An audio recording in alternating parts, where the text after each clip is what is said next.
থাকতে হবে।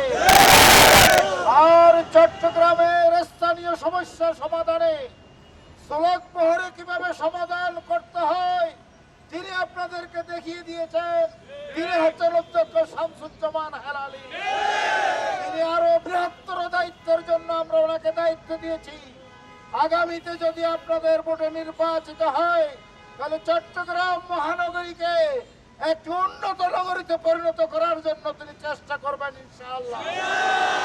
এবং সরকারের সকল বরাদ্দ আমানতদারিতার সাথে আপনাদের কাছে পৌঁছে দেবেন ইনশাআল্লাহ। আমানতদারিতার সাথে নাগরিক অধিকার, জলাবদ্ধতা সহ বাজার নিয়ন্ত্রণ সহ সকল ক্ষেত্র থেকে অনন্য ভূমিকা রাখবেন ইনশাআল্লাহ। আগামী 12 তারিখে আমাদেরকে 2টা ভোট দিতে হবে।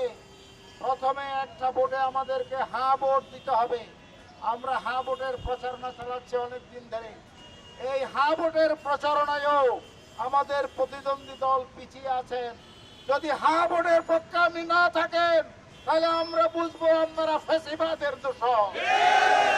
অবিলম্বে সকলকে হ্যাঁ ভোটের পক্ষে প্রচারণা চালানোর জন্য আমরা অনুরোধ করছি। প্রথমে আপনি একটা ভোট দেবেন বাংলাদেশের নাগরিক হিসাবে, 13 কোটি মানুষের একজন হিসাবে। হ্যাঁ ভোটে ভোট দিয়ে সংস্কারের পক্ষে, শহীদ শরীফ ওসমান হাদির বিচারের পক্ষে, শেখ হাসিনাকে খুনিকে এনে ফাঁসিতে লটকানোর জন্যই হ্যাঁ ভোটে ভোট দিতে হবে।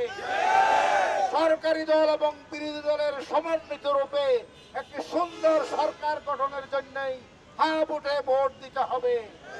সরকারি দল বিরোধী দলের সমন্বিত রূপে পিএসসি সহ নিয়োগ বোর্ড করে মেধাবী ছেলেদেরকে নিয়োগ দেওয়ার জন্য হ্যাঁ ভোটে ভোট দিতে হবে। আর সংসদে যোগ্য নেতা পাঠানোর জন্য আমাদেরকে অধ্যক্ষ শামসুজ্জামান হেলালিকে দাঁড়িপাল্লা মার্কায় ভোট দিয়ে জয়যুক্ত করতে হবে, জয়যুক্ত করতে হবে ইনশাআল্লাহ।